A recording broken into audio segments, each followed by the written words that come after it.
Bersama kami kembali lagi dalam acara kesayangan kita dan acara yang kita tunggu-tunggu, yaitu Belilah Kebenaran dan Jangan Menjualnya. Baik, pada episode kali ini saya, Evan, akan menemani Anda sebagai host 1 jam ke depan, dan juga kita akan ada narasumber kita, yaitu Dr. Suhento Liau. Selamat sore, Dr. Liau. Selamat sore, Saudara Evan. Baik, bagaimana kabarnya, Dok? Baik, selalu baik. Amin. Dipimpin Tuhan. Amin, puji Tuhan. Baik, tema atau topik yang kita angkat pada episode 15, episode minggu ini adalah apakah Tuhan masih memberikan mimpi, begitu? Betul ya, karena di dalam dunia kekristenan masih ada kesimpang siuran tentang masalah mimpi ini. Ya. Karena ada bahkan banyak pengkhotbah besar ya. Bersaksi tentang mimpinya dan lain sebagainya. Betul sekali, jadi Pak. Membingungkan banyak orang Kristen. Betul. Dan biasa mereka akan mengangkat ayat-ayat yang mendukung bahwa mimpi itu masih ada, begitu, Dok. Misalnya mencontoh ya. Misalnya di kitab Yoel mengatakan bahwa orang-orang tuamu akan mendapat mimpi. Kemudian diulang di Kisah Para Rasul. Dan juga beberapa tokoh di Alkitab yang tercatat bahwa seperti Yusuf didatangi oleh malaikat di mimpinya, memberikan instruksi, misalnya jangan takut untuk mengambil Maria sebagai istrimu, pergilah ke Mesir, kemudian kembali lagi ke tanah Israel. Kemudian juga bahkan tercatat istrinya Pontius Pilatus memperoleh mimpi yang dia katakan sangat membuat dia menderita semalam, begitu. Baik, dan kita akan membahasnya lebih mendalam ya, sahabat kebenaran. Dan saya tentu akan mengingatkan kembali kepada sahabat kebenaran, apabila Anda mempunyai pertanyaan, langsung saja Anda ketik di kolom komentar, atau Anda dapat langsung, apabila Anda ingin berinteraksi langsung dengan kami, Anda dapat menghubungi kami di nomor live WA call kami di 0811 9222 313. Saya ulangi di 0811 9222 313. Baik, nah untuk selanjutnya saya langsung saja mempersilakan pada Dr. Liau untuk memaparkan topik yang kita angkat pada sore hari ini. Silakan, Dr. Liau. Oke.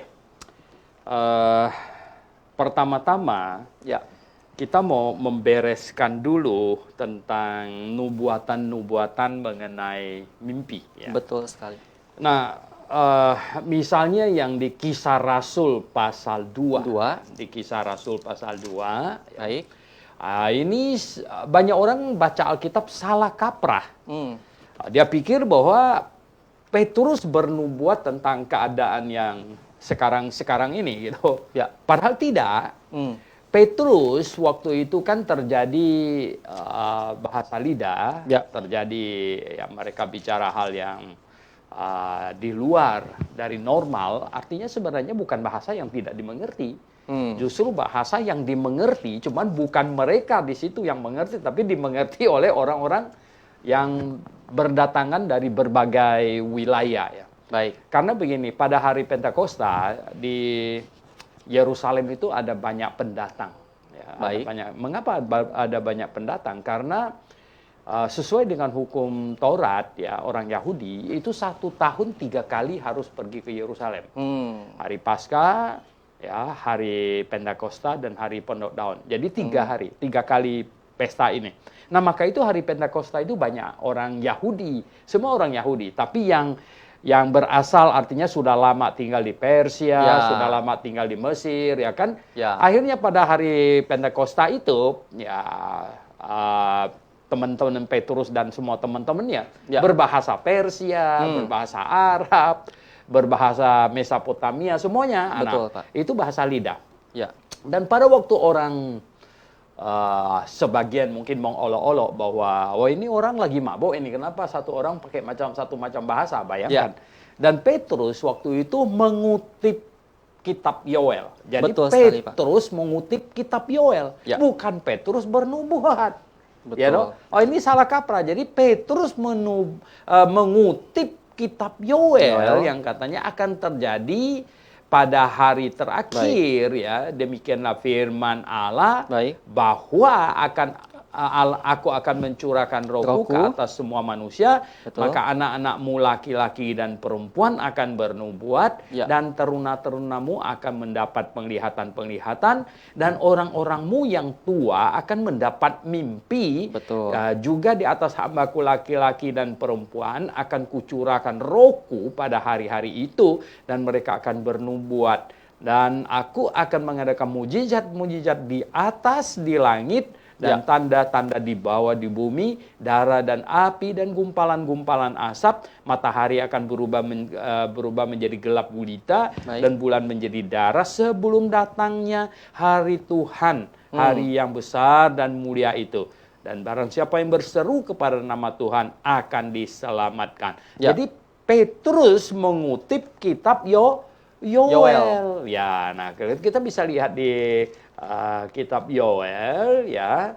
Kita bisa lihat di kitab Yoel. Ya, di situ, Yoel 2 ayat 28, Pak. Ya. Kita lihat di kitab Yoel, ya. Nah, di situ Yoel, ya. Kita lihat di sesudah kitab Hosea, itu Yoel pasal 2, ya. Pasal berapa? Pasal 2 ayat 28, ayat 27 28 sampai 29. Ya.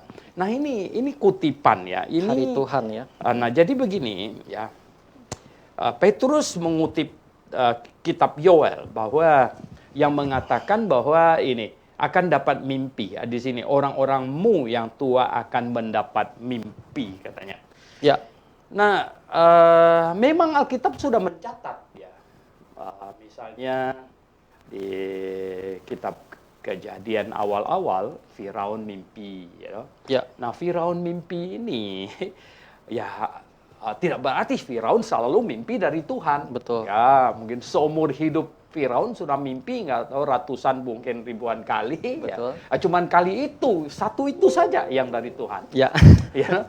Nah, kemudian Nebukadnezar juga pernah mimpi yang dari Tuhan. Sekali, ya, dan bukan berarti Nebukadnezar selalu dapat mimpi dari Tuhan. Nah, pertanyaannya bagaimana cara membedakan mana yang mimpi dari Tuhan, mana yang mimpi hanya bunga tidur kita. Kita lihat dulu, ya, bahwa gini. Gimana Nebukadnezar bisa tahu mimpinya yang beratus-ratus beribu itu bukan dari Tuhan, kok satu itu dari Tuhan? Begitu. Ya. Itu kan karena penulisan Alkitab ini, ya. Kita bilang begini, ya. Ketika sesuatu yang dituliskan di dalam Alkitab itu artinya diinspirasikan kepada si penulis. Berarti Tuhan sendiri yang sudah menyatakan melalui inspirasi itu bahwa mimpi itu dari Tuhan. Ya kan? Firaun mimpi banyak sekali mimpinya. Cuma satu kali itu dari Tuhan. Nebukadnezar mimpi banyak sekali mimpinya. Satu kali itu dari Tuhan. Begitu juga dengan Yusuf, ya, begitu dengan yang lain-lain semuanya itu. Betul sekali. Nah, jadi gini, ya. Akhirnya kita sampai ke Yoel bilang bahwa pada akhir zaman Tuhan akan mencurahkan rohnya, dan orang-orang muda akan bernubuat. Perempuan yang tua-tua akan dapat mimpi. Ini sebenarnya bersifat nubuatan yang bersifat umum, ya. Artinya apa sebenarnya? Artinya ada satu masa menurut Yoel bahwa Tuhan akan memberikan pewahyuan yang penuh. Pewahyuan yang penuh.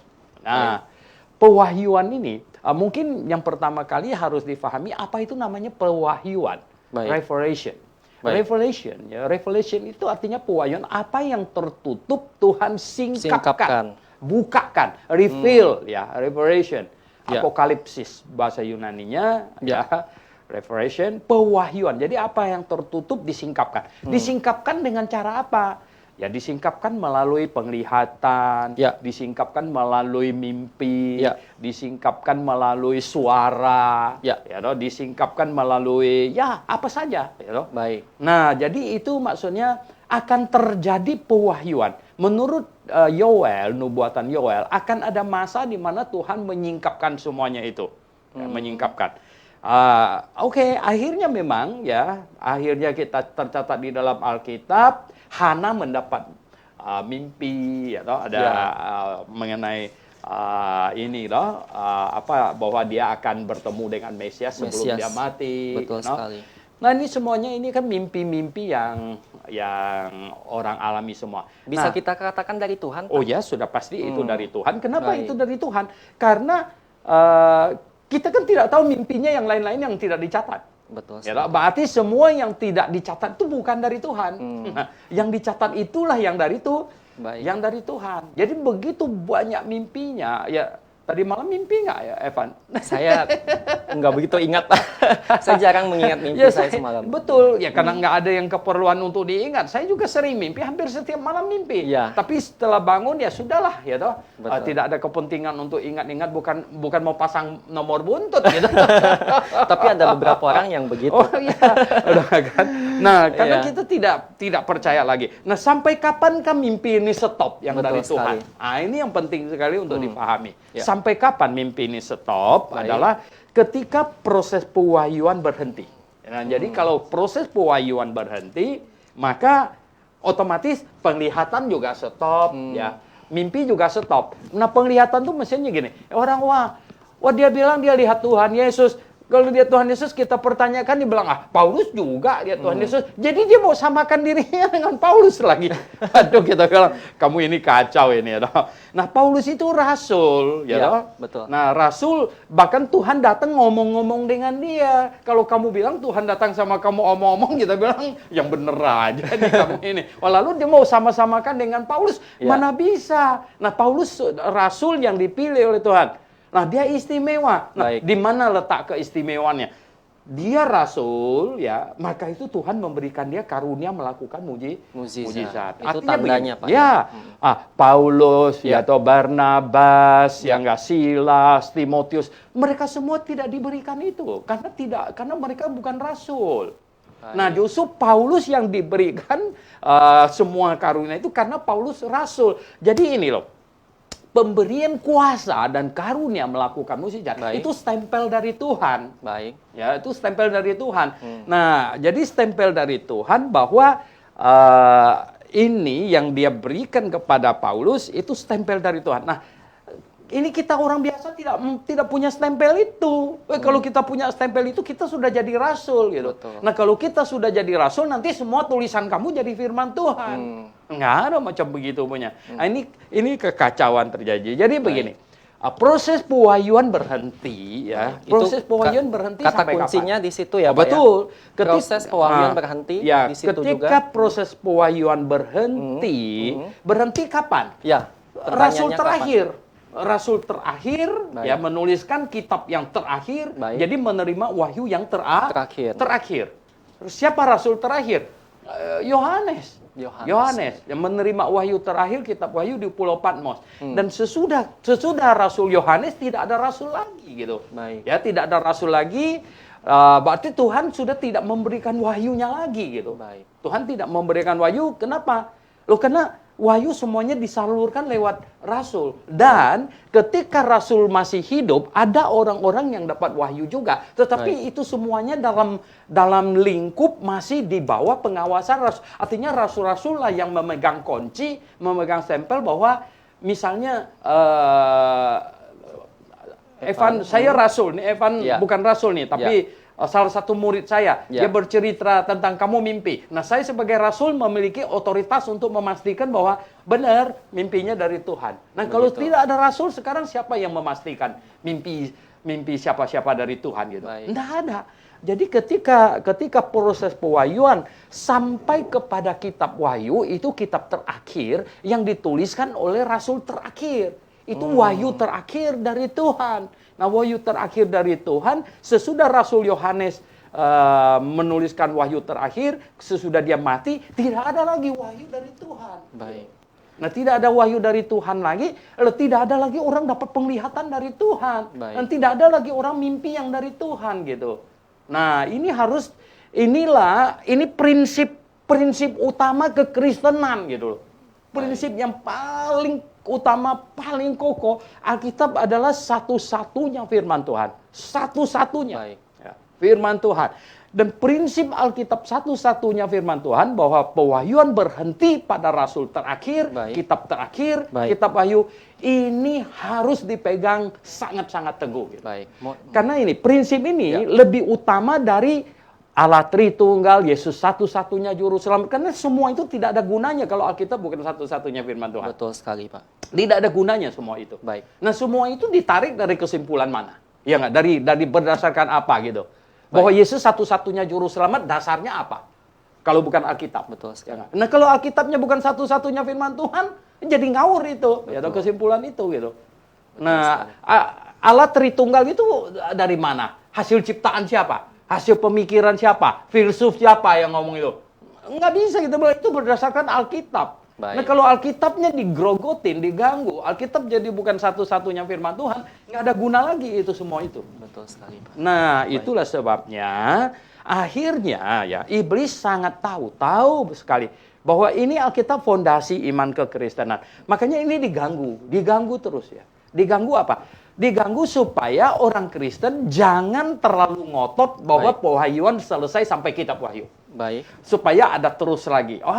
Ada orang cerita dia dapat mimpi lagi. Sebenarnya ada pengkhotbah besar cerita dia mimpi.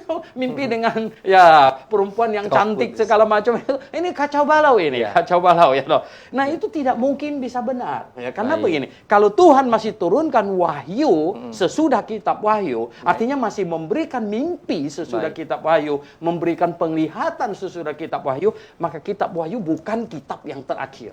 Baik sekali. Nah, berarti bisa ada kemungkinan muncul kitab-kitab yang lainnya. Yang lain begitu. Nah, bayangkan ya, apa itu tidak ini degradasi ini Alkitab ya, mendiskreditkan Alkitab yang macam begini ini. Nah, itulah sebabnya kita berkata bahwa wow, gitu. Iblis memakai orang Kristen sendiri sebenarnya untuk menghinakan, untuk menurunkan, untuk mengacaukan Alkitab. Memakai pengkhotbah untuk melakukan, dan dia pikir dia sudah hebat, dia mimpi begitu, dan cerita mimpinya dia begitu hebat. Padahal, wow, saya mendengarnya, saya kagetnya bukan main. Waduh, kenapa bisa begitu, ya nggak? Nah, itu jadi secara teologis gitu ya, tidak mungkin lagi ada mimpi yang dari Tuhan. Baik. Karena gini loh. Nah, secara logika juga ini. Sekarang Evan tiap malam mimpi, saya tiap malam mimpi, ini saudara kita Jamie yang duduk di sana juga mimpi. Semua orang mimpi nih. 6, 7, 8 miliar orang mimpi nih. Nah, mimpi siapa yang dari Tuhan kalau sudah begitu? Betul nggak? Mimpi siapa? Semua orang bisa bercerita. Wah, saya mimpi begini. Dia cerita. Wow, ini kan kacau balau ini. Nggak mungkin bisa begitu. Jangankan begitu 6, 7, 8 miliar orang ini mimpi. Satu orang aja mimpi. Kalau tiap malam mimpi dalam 1 bulan mimpinya ada berapa gitu ya nggak? Lalu yang mana yang dari Tuhan gitu ya? Yang mana yang dari Tuhan? Mana mungkin ini bisa di ini gitu? Ya. Nah, jadi kita bilang ini kacau balau ya. Tidak ada lagi mimpi dari Tuhan. Biasanya mereka begini. Inilah ya. Ada kelompok yang agak kacau-kacau ya. Karena apa? Mereka memang muncul untuk mengacaukan kekristenan ya gitu ya kan. Muncul untuk mengacaukan Kristen. Lalu dia bandingkan katanya. Lah, kan Yusuf mimpi, kan Firaun mimpi. Enggak begitu. Mereka mimpi masih dalam periode waktu pewahyuan belum ditutup. Gitu. Dan ya mimpi mereka itu diceritakan melalui inspirasi Alkitab ini gitu. Ya kan? Mimpi mereka diceritakan begitu. Ya Firaun mimpi, ratusan mimpi, mungkin ribuan mimpi seumur hidupnya. Ada mimpi-mimpi yang lain bukan dari Tuhan. Dan mimpi yang satu itu, ya Tuhan ya inspirasikan sehingga dituliskan di dalam firman Tuhan. Ini sangat jelas akan hal itu. Gitu. Jadi ya, tidak mungkin lagi hari ini ada mimpi dari Tuhan. Tuhan tutup. Kenapa? Karena ketika Tuhan memberi mimpi kepada Evan, ya enggak. Lalu Evan, lalu kenapa saya tanya? Loh, kenapa Tuhan tidak kasih mimpi kepada saya? Ya, saya juga cari-cari, nanti saya juga cerita mimpi saya. Mimpi saya juga dari Tuhan. Walau kita tanding-tandingan ini. Loh, mimpi kamu dari Tuhan, mimpi saya dari Tuhan. Waduh, nanti mimpi dia dari Tuhan. Banyak semuanya mimpi dari Tuhan. Waduh, ini kekristenan ini menuju ke kekacauan. Perdukunan kalau saya bilang itu. Betul. Ya. Nah, pertanyaannya, bagaimana dengan mimpi, misalnya ada beberapa orang yang mengaku mungkin, bahkan banyak ya Pak di luar sana yang mengaku bahwa ia bertemu dengan Tuhan Yesus. Nah itu kira-kira mimpinya dari siapa ini Pak? Dia mimpi bertemu dengan Tuhan Yesus. Itu sebenarnya kesimpulan dia sendiri. Begitu. Lah kena Tuhan Yesus yang mana yang dia temuin? Kalau kita tanya, bagaimana kamu tahu bahwa itu Tuhan Yesus? Baik. Seringkali saya mendengar kesaksian orang, entah mimpi kah, visi kah, penglihatan kah, dia bilang dia ketemu Tuhan Yesus. Betul. Saya tanya dia, bagaimana cara kamu tahu itu Tuhan Yesus? Ya. Lalu dia bercerita lah, Rambutnya ada gondrong. terang lah. Ada Lalu kok terang betul. kamu langsung simpulkan itu Tuhan Yesus. Hanya ada banyak lampu sorot di sini. Kalau terang kok langsung Tuhan Yesus bagaimana? Ya. Lalu dia, oh ya ada satu bentuk badan manusia yang putih gitu. Betul sekali. Putih jadi Tuhan Yesus, bagaimana bisa begitu ya toh? Bahkan Alkitab mengatakan bahwa malaikat Iblis pun dapat menyamar jadi malaikat terang, terang. ya, Bapak, ya? Jadi nggak bisa begitu. Nah, makanya kita bilang ujung-ujungnya sebenarnya adalah kesimpulan yang mereka tarik sendiri bahwa dia ketemu Yesus daripada ketemu iblis. Lebih repot gitu. Biasanya kalau kita berkata demikian pada mereka bilang, loh kan saya ada Roh Kudus, ada sukacita ketika saya bermimpi hal itu gitu. Kalau dari roh setan kan iblis mungkin ya, itu kan pasti ada ketakutan atau bagaimana. Nah, sekarang saya tanya, Baik, apa sukacita itu adalah standar dari Tuhan? Baik. Saya kasih tahu mereka banyak yang tidak di dalam Tuhan, Baik. yang di dunia hiburan, ya enggak, yang di pelawak-pelawak, dengar itu, ketawa sampai terpingkal-pingkal, sakit perut. Kamu bilang mereka nggak ada sukacita, itu dari Tuhan atau dari mana? Nggak bisa macam begitu. Jadi bukan patokannya ya Pak ya? Dia sendiri yang menyimpulkan. Dan dia ada Roh Kudus atau tidak pun sebenarnya kita sangat meragukan. Begitu ya Oh Pak? iyalah. Bagaimana? Wah, orang yang ada Roh Kudus itu tahu firman Tuhan, Baik. bukan ikut mimpi. Gitu loh. Ada mimpi itu tidak ada satu kepastian. Tidak ada kepastian. Baik. Karena ada mereka lagi yang berkata begini, Pak, kalau mimpi yang sesuai dengan Alkitab itu dari Tuhan. Saya bilang bagaimana? Coba kamu kasih contoh sama saya mimpi yang sesuai dengan Alkitab. Baik. Karena gini, kalau sesuai dengan Alkitab nggak usah lihat mimpi lagi, kita sudah tinggal baca gitu. Baik, mungkin mohon maaf saya potong Pak ya. Ya. Ini memang yang tadi Bapak sebutkan ini adalah pertanyaan yang sudah masuk. Oh begitu ya? Yaitu dari Pak Daniel Todingan. Beliau berkata, selamat sore Pak, ada gembala atau penginjil bilang mimpi dapat dipercaya bila sesuai Alkitab. Ya, kalau nah, sesuai, apakah benar? Nah, silakan langsung jawab saja. Kalau sesuai dengan Alkitab, nggak usah lewat mimpi, kita baca di Alkitab saja. Begitu ya Pak Iya. ya? Simple ya? Simple sekali. Kenapa pula mesti lewat mimpi kalau sesuai dengan Alkitab? Ya, Baik sekali. Kita sudah ada di Alkitab, kita baca. Justru Tuhan mau kita baca di Alkitab, bukan main pakai kasih mimpi gitu loh. Baik. Nah. Baik. Ya kan? Jadi ya ini sesuatu yang kekristenan ini harus ini ya. Saya katakan nyalakan kembali ini akal sehatnya dengan baik gitu. Ya. Ya bahwa gini, kekristenan itu adalah iman yang sangat agung, sangat mulia, sangat logis ya. Baik. Tidak ada iman yang lebih logis dari kekristenan. Ya. Di mana Allah menurunkan wahyunya zaman perjanjian lama. Baik. Dari Musa sampai Maleaki. Jelas itu. Kemudian Tuhan turunkan wahyu di zaman perjanjian baru. Ya, ada banyak mereka dapat mimpi, penglihatan, dan lain sebagainya. Betul. Zaman sebelum rasul-rasul pulang ke sorga semua. Baik. Nah, banyak nubuatan mungkin. Ya, dan lain sebagainya. Termasuk putrinya Filipus adalah dikaruniai bernubuat. Nah, nubuat mereka sesuai nggak? Itu ada rasul pada waktu itu yang menjadi, kalau kita sebut ini adalah yang berotoritas ya. untuk memberi approve gitu. Betul. Ya, dari Tuhan atau bukan. Betul. Nah, jadi ada rasul. Ya. Nah, setelah rasul tidak ada, itu tidak mungkin lagi. Nah, tidak mungkin lagi. Baik. Bahkan sesudah Rasul tidak ada, itu ada muncul sekitar 20-an Injil. Dan banyak apokripa. Baik. Dan tidak ada satu orang pun yang boleh bisa memastikan dan memberikan satu approve bahwa itu firman Tuhan. Baik. Tidak ada. Ya. Nah, oleh sebab itulah kenapa Alkitab kita sampai kitab Wahyu. Karena itu kitab terakhir yang ditulis oleh Rasul terakhir. Nah, kemudian muncul orang lagi menyebut dirinya nabi lah, rasul lah, segala macam. Oh, no. Kita bilang nggak mungkin. Ya. Nggak mungkin. Karena kalau semuanya itu diterima, jadi kacau balau.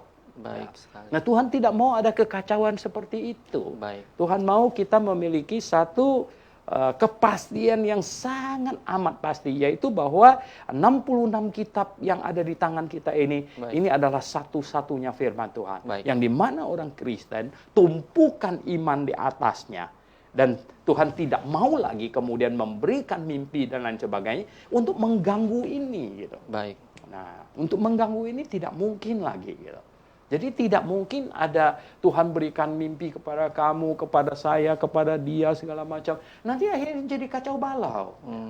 Tidak ada demikian. Betul sekali. Nah, Pak, ada orang Kristen lagi bilang begini. Ya Pak, tapi kan di dalam Alkitab ada dituliskan, ada menuliskan banyak hal, tapi tidak semuanya katanya. Misalnya sekarang nih saya mau buka toko ini di Jakarta apa di Surabaya, mana cari di Alkitab? Belum ada Jakarta. Mungkin yang Surabaya, lebih sering lagi misalnya gitu ya nggak. Anda perempuan ini, wah ada 3 cowok jatuh cinta sama saya, nih mau pilih yang mana gitu. Dia tunggu-tunggu mimpi gitu ya. Nah. Di dalam Alkitab itu menuliskan prinsip. Ya, jadi Alkitab berisikan prinsip.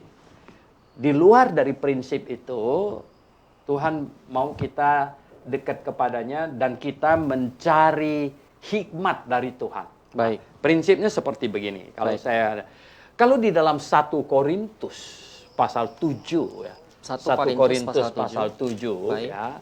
Ayat yang ke-39. Ayat 39 ya, Pak ya. 1 Korintus pasal 7 ayat ke-39. Demikian firman Tuhan. Ya. Istri terikat selama suaminya hidup. Ya. Kalau suaminya telah meninggal, ia bebas untuk kawin dengan siapa saja yang dikehendakinya. Asal orang itu adalah seorang yang percaya. Janda maksudnya. Betul sekali. Ya. Bebas kawin dengan siapa saja yang dikehendakinya. Betul. Yang dia jatuh cinta. Betul sekali. Asalkan, ada kata apa? Asalkan orang itu adalah seorang yang percaya. Itu saja yang Tuhan mau. Begitu. Ya, jadi Tuhan menaruh prinsipnya. Asal orang percaya. Nah, pertanyaannya kalau misalnya ketiga laki-laki ini ada orang percaya, jadi pilihnya yang mana? Itu maksudnya justru begini. Tuhan menyerahkan itu kepada pemilihan kamu.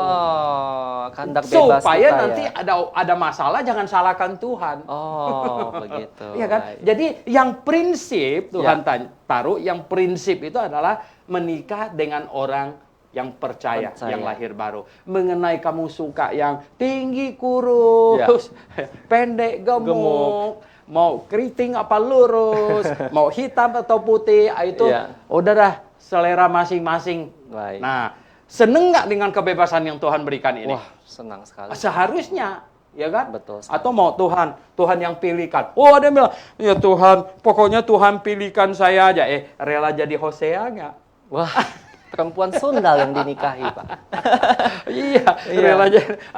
Itu sekali. Nabi Tuhan pilihkan dia. Wah, Tuhan suruh Hosea pergi kawin sama pelacur. Kalau kamu Tuhan yang pilihkan macam begini, mungkin kamu teriak-teriak. Aduh Tuhan, masa yang macam begini? Betul sekali. Nah, Tuhan memberikan kebebasan kepada manusia. Betul sekali. Manusia diberi kebebasan. Yang prinsip saja. Jadi Alkitab itu mematok hal yang bersifat prinsip-prinsip gitu. Ya, prinsip-prinsip. Nah, di luar yang prinsip, Tuhan mau kita memakai hikmat yang Tuhan berikan kepada kita. Baik. Kalau kurang hikmat, minta hikmat. Baik. Coba Yakobus pasal 1 ayat 5. Ya. Yakobus pasal 1 ayat 5. Apa katanya? Yakobus 1 ayat 5. Demikian firman Tuhan. Ya. Tetapi apabila di antara kamu ada yang kekurangan hikmat, hendaklah ia memintanya kepada Allah yang memberikan kepada semua orang dengan murah hati dan dengan tidak membangkit-bangkit, maka hal itu akan diberikan kepadanya. Kalau kurang hikmat, minta kepada Allah. Bukan minta mimpi. Bukan. Minta hikmat. Minta hikmat supaya kita mempertimbangkan. Baik. Ya toh. Nah, ini mempertimbangkan. Ada banyak hal dalam hidup ini Tuhan kasih kebebasan kepada kita supaya kita mempertimbangkannya dengan baik, dengan benar gitu. Baik. Nah, itulah sebabnya ya Tuhan tidak kasih mimpi lagi. Wah, Kalau Tuhan kasih mimpi, nanti semua orang tidurnya siang-siang ini, Evan. Supaya dapat mimpi dari Tuhan.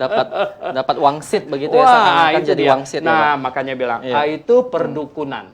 Betul sekali. Perdukunan. Makanya kekristenan bukan perdukunan. Ya. Kita bukan mencari-cari wangsit. Kita bukan mencari-cari petunjuk yang di luar Alkitab. Orang Kristen cari petunjuk yang di dalam Alkitab. Baik. Alkitab sudah ada prinsipnya di dalam di sini.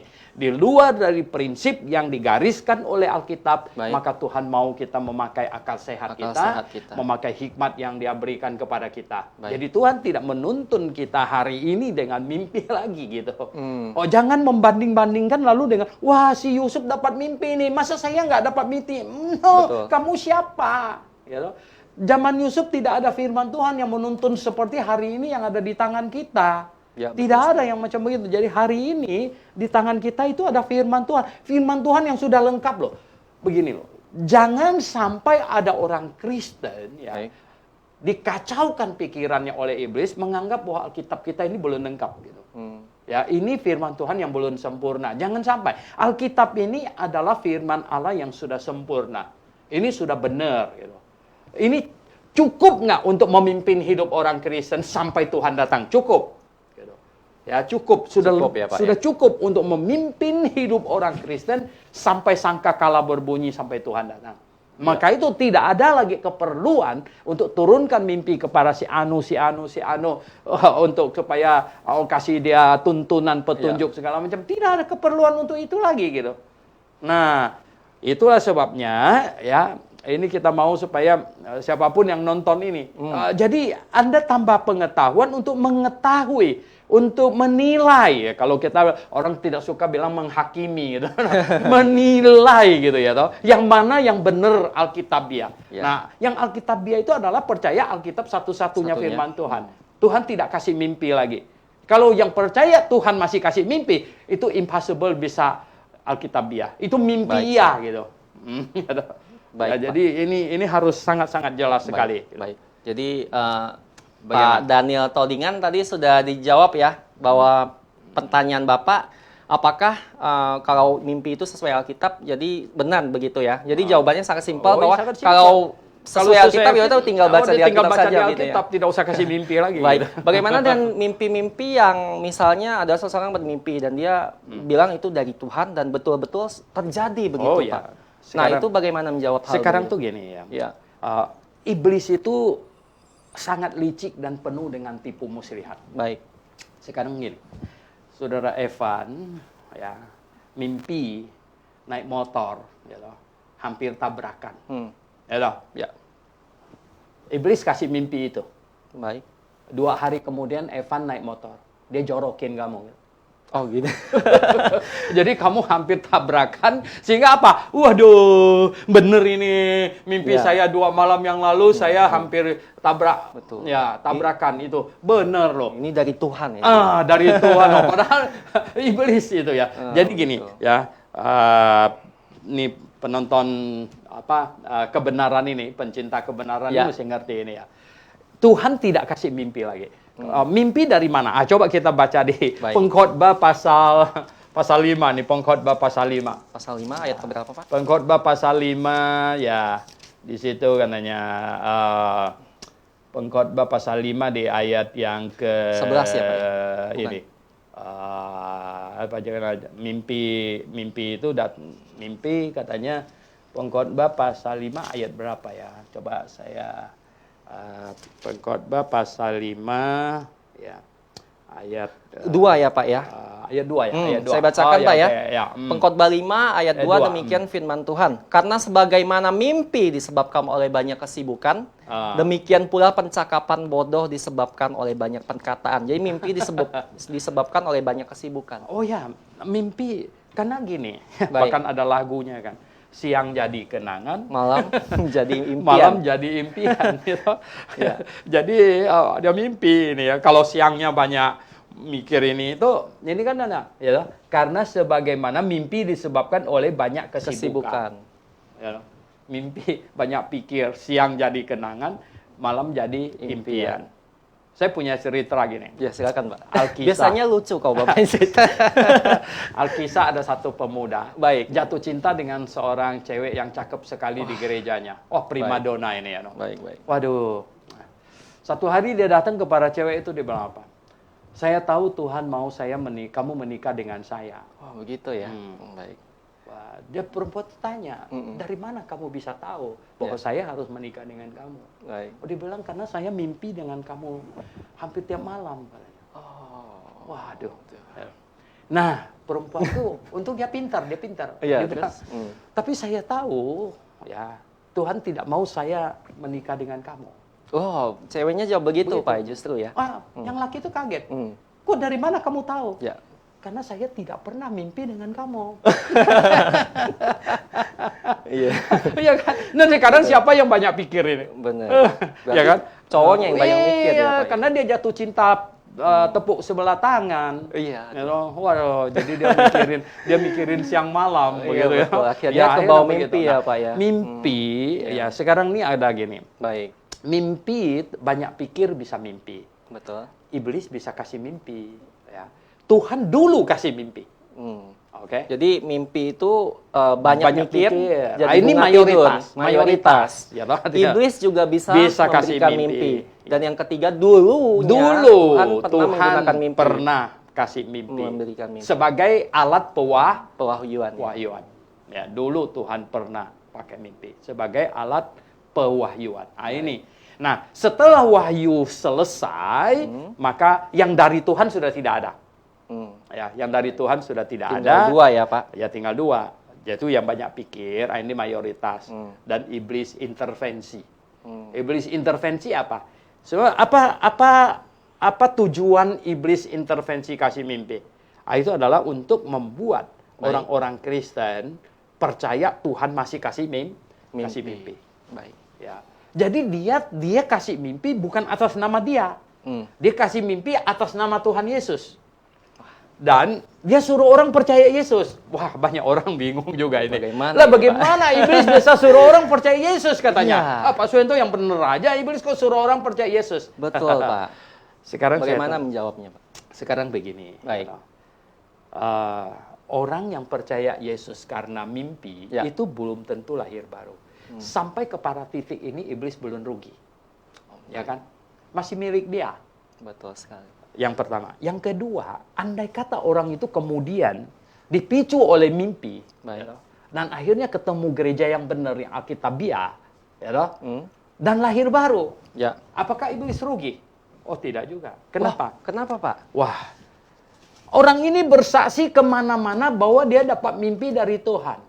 Dan kesaksiannya itu setiap dia buka mulut bersaksi, apalagi zaman sekarang lewat medsos dan segala macam, Facebook, segala macam. Setiap kali dia bersaksi, dia dapat mimpi dari Tuhan. Seperti pengkhotbah yang terkenal itu, yang saya bilang yang mimpi itu. Betul. Itu sama dengan satu kali Alkitab dipukul. Ya, satu kali Alkitab dihancurkan.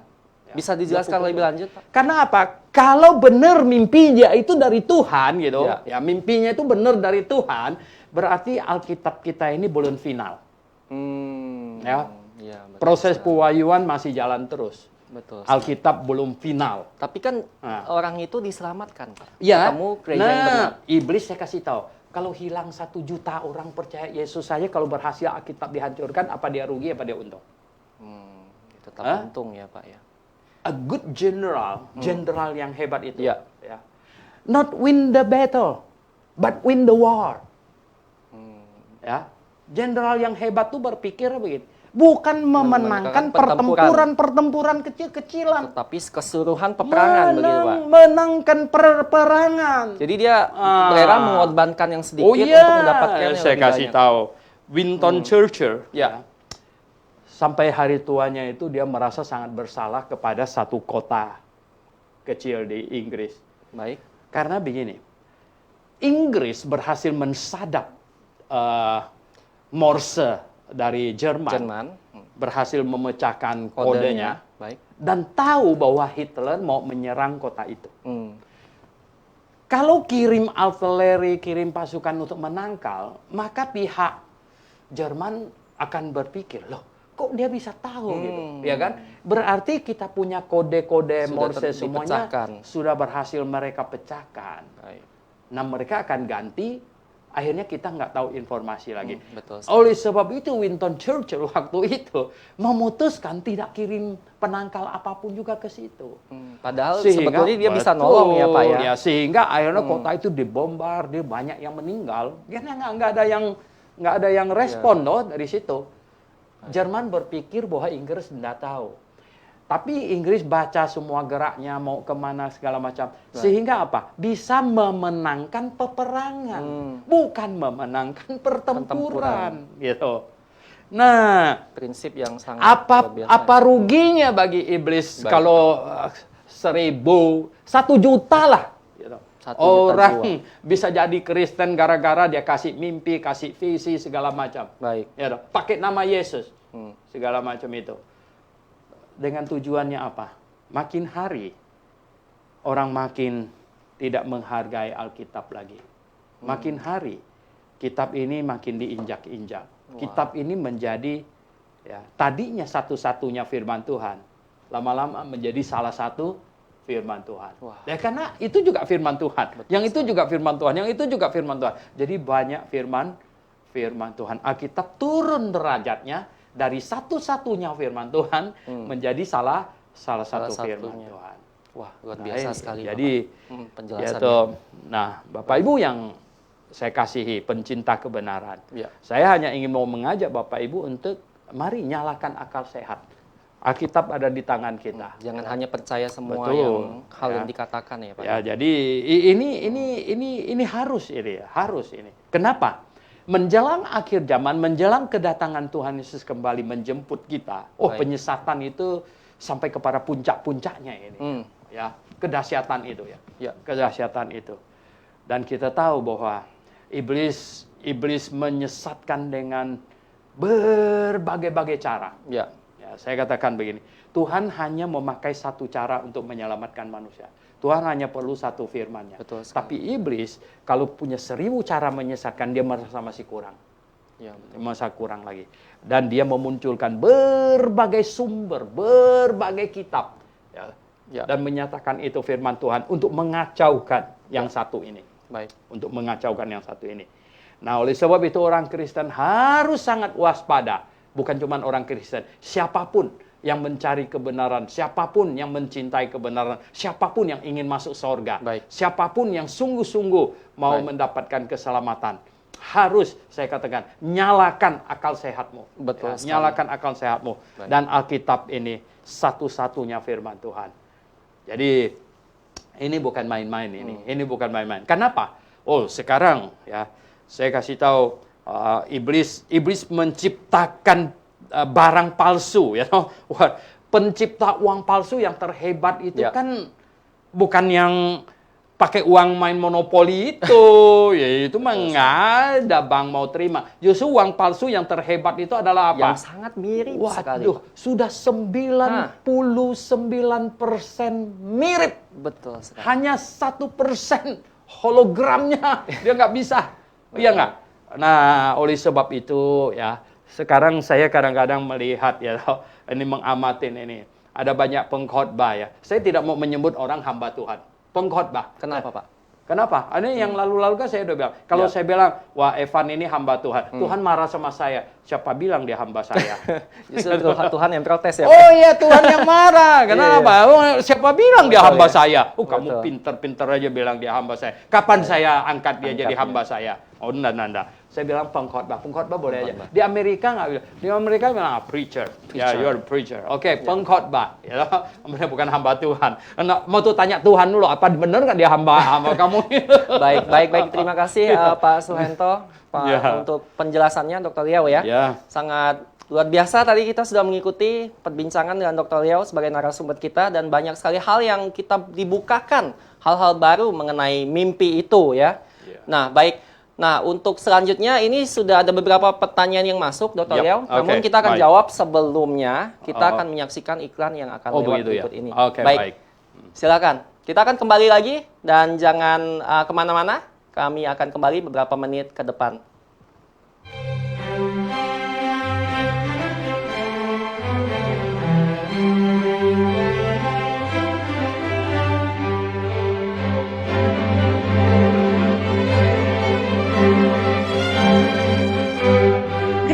International Theological Seminary kembali mengadakan blog kelas doktrin dasar kekristenan, soteriologi tentang keselamatan, bibliologi tentang Alkitab, dan eklesiologi tentang gereja pada tanggal 23 sampai 27 Desember 2019 bertempat di Jalan Danau Agung 2, nomor 5 sampai 7, Sunter Podomoro, Jakarta Utara. Tahukah Anda? Kelas doktrin dasar adalah kelas spesial hanya 5 hari bagi siapa saja yang ingin mengenal Tuhan dan mempelajari dasar-dasar kekristenan lebih dalam lagi. Kelas ini akan menjawab berbagai pertanyaan seperti bagaimana kalau orang Kristen jatuh dalam dosa? Bagaimana cara penyelamatan Tuhan untuk manusia yang telah jatuh dalam dosa? Akan pergi kemanakah bayi atau anak Down syndrome ketika sudah meninggal? Bagaimana Alkitab bisa firman Tuhan? Mengapa tulisan Paulus bisa firman Tuhan? Mengapa perjanjian lama ada 39 kitab dan perjanjian baru ada 27 kitab? Apa ciri-ciri gereja yang alkitabiah? Siapakah antikristus itu? Dan apa tanda 666 itu sebenarnya? Adakah hubungan pemasangan microchip dengan program antikristus? Kapan rapture akan terjadi? Apa itu kerajaan 1000 tahun? Dan tentu masih banyak pertanyaan lainnya yang akan dijawab pada kelas ini seputar pokok-pokok iman kekristenan dengan pengajar Dr. Suyanto Liau. Beliau adalah Rektor Gids, editor Buletin Pedang Roh, penulis dari 44 judul buku, dan beliau telah mengeksegesi seluruh kitab perjanjian baru dari Matius hingga Wahyu 1 pasal 1 jam di radio berita klasik. Beliau telah menjadi pembicara lebih dari 200 seminar sehari penuh di Indonesia dan mancanegara. Beliau juga telah 7 kali berdebat dengan kelompok Islam di dalam masjid dan di dalam pesantren mereka, juga dengan kelompok Yahweh dan berbagai kelompok Kristen lainnya. Beliau juga telah membantu mendirikan kurang lebih 60 gereja lokal yang tersebar di seluruh Nusantara. Untuk informasi hubungi 0897 972 8557 atau di 0813 1586 3518. Tuhan Yesus menyertai dan Maranatha.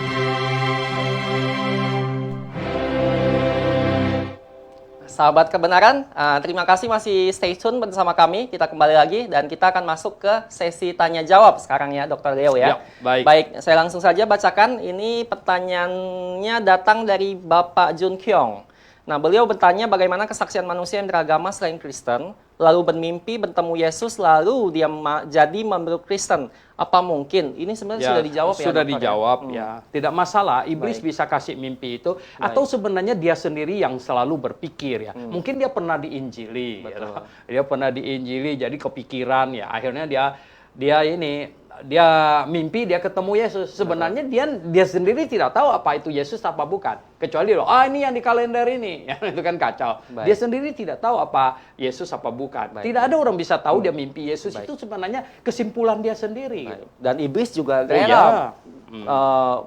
Bahkan berjuta-juta jiwa ya. Betul ya. Dan iblis memberitakan Injil, dia rela ya. Dia rela banyak orang percaya Yesus. Ada percaya yang nggak benar, itu dia syukurin ya. Sampai ada yang percaya benar lahir baru, masih dia tidak rugi. Betul kalau sekali. Ya orang itu kemudian menggembar-gemborkan, memberitakan bahwa dia dapat mimpi dan lain sebagainya. Karena apa? Tujuan akhirnya nanti akan mendiskreditkan Alkitab. Baik sekali. Baik, jadi sudah dijawab ya Pak Jun Kyong. Kita lanjut saja karena waktu kita terbatas ya, Dokter. Oke, baik. Selanjutnya datang dari Bapak Chandra Bakti. Beliau bertanya, hikmat sama tidak dengan petunjuk?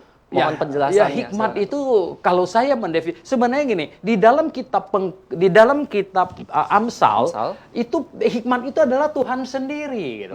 Jadi Tuhan Yesus sendiri itulah hikmat itu ya. Terutama di pasal 9 gitu. Ya. Nah, oleh sebab itu kita mendapatkan Tuhan Yesus, kita akan mendapatkan hikmat. Dan kita gini, hikmat itu juga kalau kita bilang kepintaran memakai segala macam pengetahuan dan segala macam resources. Ya loh. Mengolahnya. Nah, itu menjadi hikmat.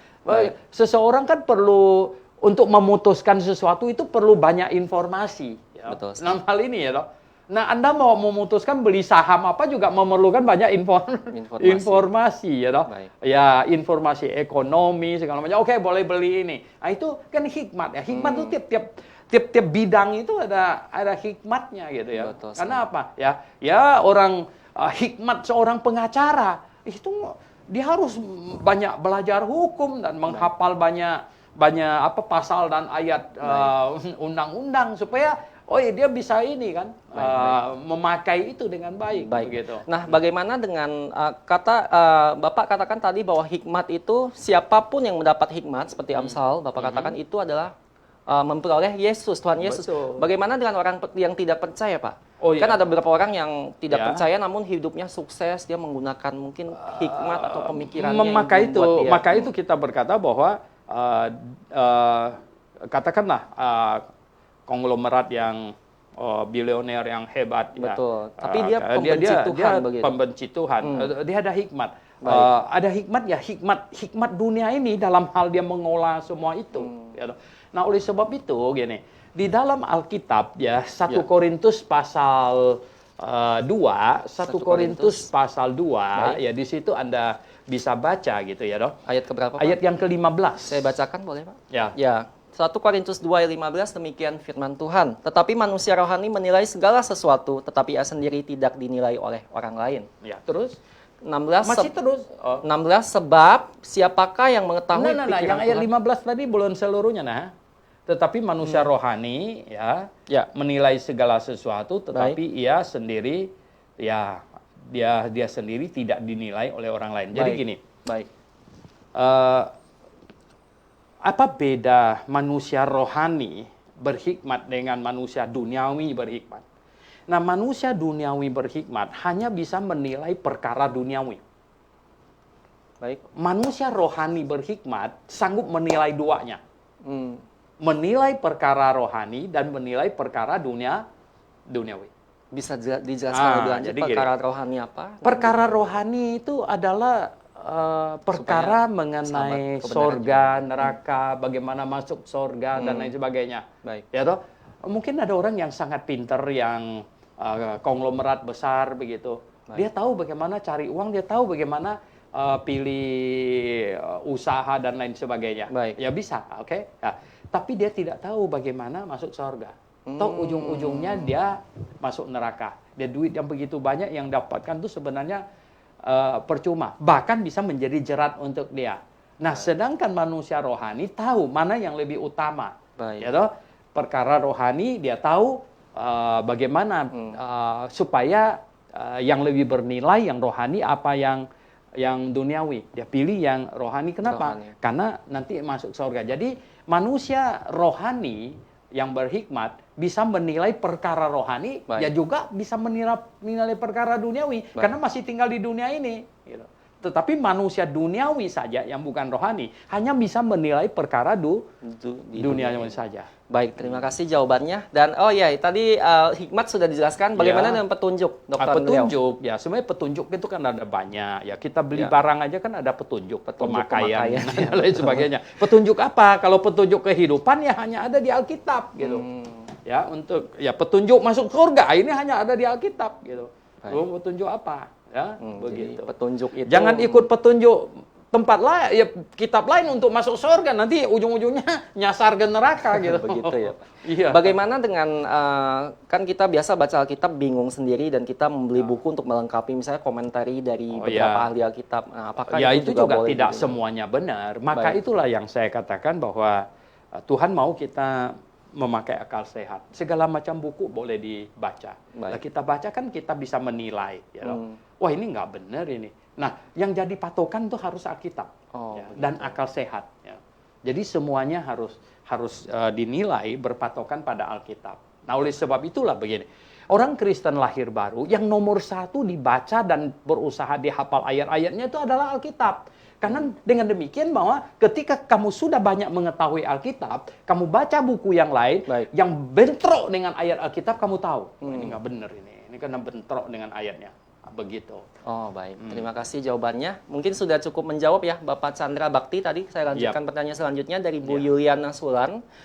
Beliau bertanya, bisakah mimpi itu memang benar dari Tuhan, tapi hanya untuk menyatakan sesuatu kepada seseorang, tetapi bukan wahyu. Jadi mimpi itu seakan-akan bukan wahyu, tapi hanya memberikan mungkin petunjuk atau memberikan tanda. Ini definisi yang Apakah salah bisa? tentang wahyu. Nomor satu, dia nggak tahu apa itu wahyu. Wahyu itu tuh pernyataan Allah. Mau pribadi kah, mau kelompok kah, mau dituliskan kah, tidak dituliskan kah, pokoknya itu pernyataan dari Allah. Dari Allah.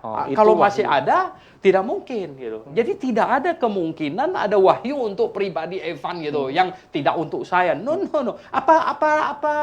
Apa kepentingannya, kenapa Tuhan mau kasih kamu mimpi yang pribadi gitu? Betul. Ya kan? Untuk apa? Lah kenapa Tuhan sibuk kasih si anu mimpi, si anu kasih mimpi, si anu kasih mimpi begitu ya. Nah, semua orang bilang, "Oh Tuhan, sekali-sekali kasih saya." Dan kamu mimpi sekarang ya tiap malam kamu mimpi. Yang mana yang dari Tuhan? Ya, dan ketika kamu ikutin mimpi, yang kamu ikutin justru yang bukan dari Tuhan. Dan sebenarnya memang tidak ada yang dari Tuhan. Kamu akan tersesat ikut mimpi. Gitu. Betul. Jadi mimpi itu bukan wahyu ya Pak ya? Mimpi itu wahyu.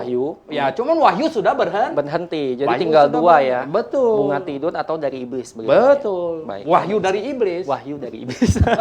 Disebut wahyu juga ya Pak? Wahyu itu artinya penyingkapan. Penyingkapan ya. Jadi apa yang disingkapkan gitu. Singkapkan melalui mimpi. Jadi mimpi itu wahyu. Cuman wahyu dari Tuhan sudah tidak ada lagi. Wahyu dari iblis ada. Baik.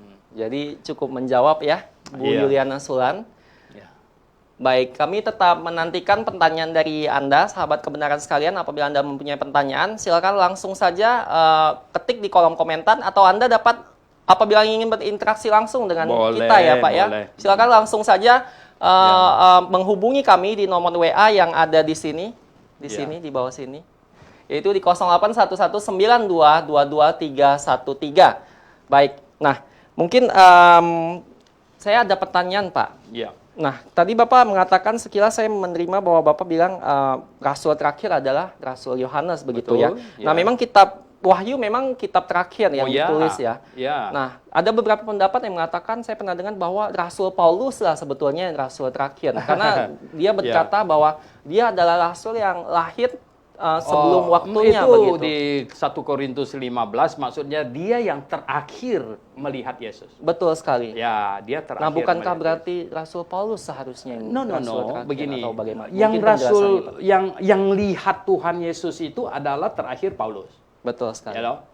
Yang terakhir. Baik. Sedangkan Yohanes itu bukan yang terakhir. Bukan orang terakhir.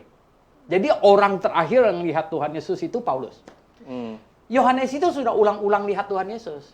Baik. Dia kan bukan orang terakhir lagi loh. Betul. Nah, jadi orang terakhir yang melihat Tuhan Yesus itu Paulus. Tapi rasul terakhir tetap Rasul Yohanes. Rasul yang terakhir mati.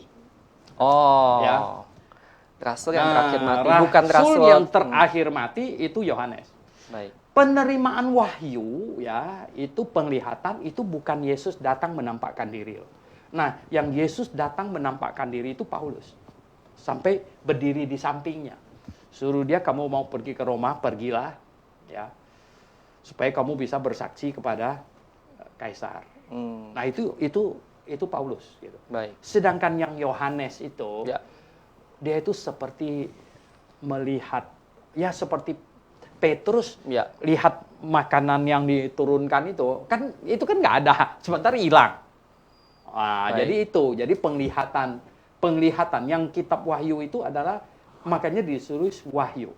Sedangkan yang Paulus itu Tuhan Yesus datang dan berdiri di sampingnya gitu. Begitu. Artinya penglihatan yang seperti dilihat oleh Thomas. Boleh pegang dia punya gitu. Boleh pegang. Jadi intinya rasul terakhir adalah Rasul Paulus ya. Rasul Paulus yang terakhir lihat Yesus. Tapi rasul yang terakhir mati itu Yohanes. Pertanyaan saya adalah rasul terakhir itu siapa, Pak? Rasul terakhir mati. Bukan yang rasul terakhir. Maksudnya rasul terakhir yang diangkat oleh Tuhan sendiri. Nah, sekarang tuh kan kita harus begini. Rasul itu artinya orang yang diutus. Tergantung rasul siapa. Makanya itu Paulus selalu memakai lengkap. Rasul Kristus Yesus. Jadi utusan Yesus Kristus. Nah, apakah kita Nah, bisa menarik kesimpulan bahwa Rasul Paulus adalah rasul terakhir yang diutus oleh Tuhan Ya, Yesus begitu ya? betul, dia Rasul Yesus Kristus. Yang Nah, terakhir. hari ini banyak orang mau menyatakan dirinya rasul. Ya Betul terserah dia sekali. rasul siapa sih. Utusan kan rasul utusan Iya. ya toh. Utusan pergi nagih Jadi hutang. nggak masalah ya nama rasul itu Wah, ya Pak ya? ya nggak, cuma tanya, ini rasul siapa? Dia disuruh diangkat rasul oleh siapa? Ya. Ya kan? Ya, betul. Yang diangkat rasul oleh Yesus Kristus sudah nggak ada Nggak lagi. ada, ya. Ya, jadi makanya Paulus bilang dia rasul Yesus Kristus. Kristus. Dan rasul-rasul yang lain bukan yang diutus oleh Yesus Kristus Rasul begitu yang ya? lain siapa? Matius, Bukan. Paulus. Rasul yang saat ini yang ada sekarang yang katanya mengaku-ngaku ada yang ngaku apostle. rasul sesudah mereka Yes, ini. Oh ya benar udah sekali. terserah dia lah gitu. Kita tidak mempermasalahkan Ya hal itu tidak ya, Pak ya? mempermasalahkan itu mah terserah dia. Siapa aja boleh ngaku, kamu boleh teriak-teriak di jalan. Saya Iya. rasul, saya rasul. Ya udah kita bilang, wah ini sih yang perlu dimasukkan ke rumah sakit. Ongko di sana itu. Bahkan tidak hanya rasul, Iya. ada nabi juga. Oh Saat ya, ini ada banyak juga nabi. dibilang nabi. Dia juga bisa teriak-teriak dia nabi gitu kan. Wah, kita bilang wah ini orang gitu. Baik, di Begitu. sini waktu juga yang memisahkan kita, Pak. Baik. Saya berikan Bapak kesempatan untuk Ya. memberikan closing speech. Jadi Silakan, Pak. ya begini ya penonton sekalian Ya. ya.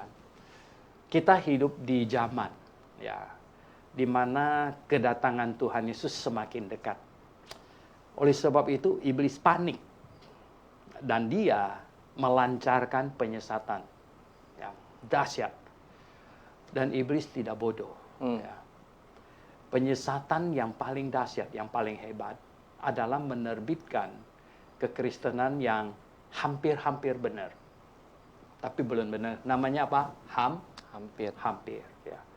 Barang palsu yang paling hebat berhasil menipu adalah yang paling mirip. Oleh sebab itu, saya ingatkan, mari ya, pakai akal sehat, pegang Alkitab, dan ya, carilah kebenaran, cintailah kebenaran, bahkan lebih dari nyawamu. Ya, karena Tuhan Yesus pernah berkata, barang siapa yang tidak mengasihi aku lebih dari nyawanya, ya tidak layak. Amin. Baik, terima kasih Bapak untuk kata-kata closing speech-nya. Sangat menggugah kita ya, seharusnya ya, bagi orang percaya yang sudah benar-benar kenal Tuhan dan menerima Tuhan sebagai juru selamatnya. Dan sebenarnya banyak sekali pertanyaan yang ingin saya tanyakan, Pak. Ya. Dr. Liao ini seperti seakan-akan saya ibaratkan sumur yang sangat dalam. Jadi bagaimana cara kita bisa menggalinya keluar begitu ilmu-ilmu yang Bapak punya? Desember saja, Desember. Oh betul. Baik, saya ingatkan kembali kepada sahabat kebenaran, kita akan adakan blog class atau seminar selama 5 hari ya Pak ya? Ya, 5 hari. Dari tanggal 23 sampai 28 Desember. Ya. Betul. Nah, di sini Anda apabila ingin mengetahui semuanya Pak ya, dari bebas doktrin, bertanya, bebas bertanya juga sepuas-puasnya. sepuas-puasnya dari pagi sampai sore ya Pak ya. Betul. Nah, kami akan adakan pada tanggal 23 sampai 28 Desember. Jadi apabila Anda punya waktu atau Anda mungkin bekerja tapi Anda bisa minta izin atau cuti begitu Pak ya. Natal, selama cuti hampir Natal. seminggu. Natal, dapat pas Natal juga Pak ya. Betul. Nah, datang ke tempat kami di sini yaitu di GBA Agrave. Nah, untuk keterangan lebih lanjutnya nanti Anda dapat menghubungi kami di langsung ya di nomor yang tertera di teks yang sedang moving text di bawah ini. Dan akhir kata Pak, waktu juga yang memisahkan. Dan kami akan kembali lagi, jangan khawatir apabila Anda masih ada pertanyaan yang belum sempat Anda tanyakan, silakan Anda bergabung lagi bersama kami minggu depan. Akhir kata saya dan juga narasumber kami, Dr. Liao maupun setiap kru yang bertugas sore hari ini langsung dari Studio 1 mengucapkan selamat melanjutkan aktivitas Anda dan Maranatha.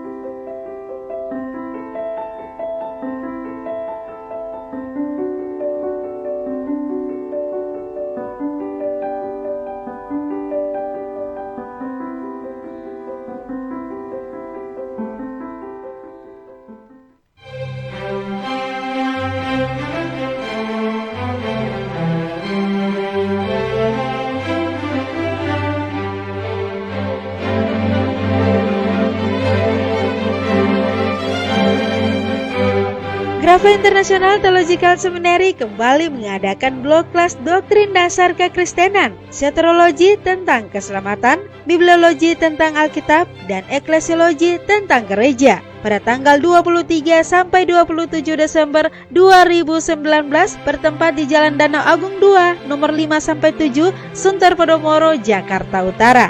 Tahukah Anda? Kelas doktrin dasar adalah kelas spesial hanya 5 hari bagi siapa saja yang ingin mengenal Tuhan dan mempelajari dasar-dasar kekristenan lebih dalam lagi.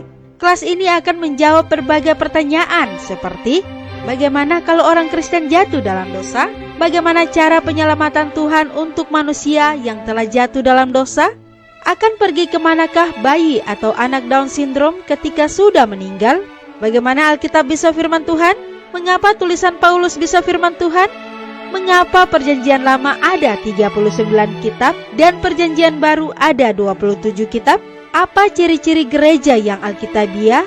Siapakah antikristus itu? Dan apa tanda 666 itu sebenarnya?